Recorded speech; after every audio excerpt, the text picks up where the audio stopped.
অভ্যন্তরীণ পূর্ণ প্রতিফলনের ফলে কী কী হয়? যেরকম মরুভূমিতে যে মরীচিকা দেখা যায়, সেটা অভ্যন্তরীণ পূর্ণ প্রতিফলনের ফলে হয়। গরমের সময় গ্রীষ্মকালে প্রচণ্ড সূর্যকরণে পিচের রাস্তা যখন খুব উত্তপ্ত হয়ে যায়, দূর থেকে দেখে মনে হয় রাস্তাটা অনেকটা চকচকে বা ভিজে গেছে বা জল জল মনে হচ্ছে বা জলাশয় মনে হচ্ছে। এটা কিসের কারণে হয়? অভ্যন্তরীণ পূর্ণ প্রতিফলনের ফলে হয়। ভূষাকালি মাখানো একটি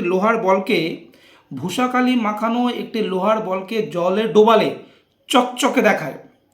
এটা কিসের কারণে হয়? এটাও অভ্যন্তরীণ পূর্ণ প্রতিফলনের ফলে হয়। হীরককে খুব উজ্জ্বল দেখায়। হীরককে খুব উজ্জ্বল দেখায়।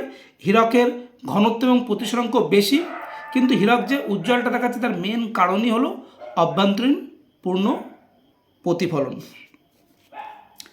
পদ্ম পাতার উপর বৃষ্টি পড়লে বৃষ্টির ফোঁটাটাকে চকচকে বলে মনে হয়। এটাও কী কারণে ঘটছে? অভ্যন্তরীণ পূর্ণ প্রতিফলন। জলের ভেতর থেকে যখন বাতাসের বুদবুদ উপরে ওঠে তখন ওর ভিতরটা চকচকে মনে হয়।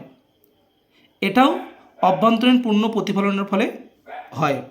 আংশিক জলপূর্ণ একটি টেস্ট টিউবকে একটি জলপূর্ণ বিকারের মধ্যে তীর্যকভাবে ধরা হলে উপর থেকে দেখলে টেস্ট টিউবের জলটা আংশিক স্বচ্ছ, খালি অংশটি উজ্জ্বল চকচকে দেখা যায়। এটাও অভ্যন্তরীণ পূর্ণ প্রতিফলনের ফলে হয়।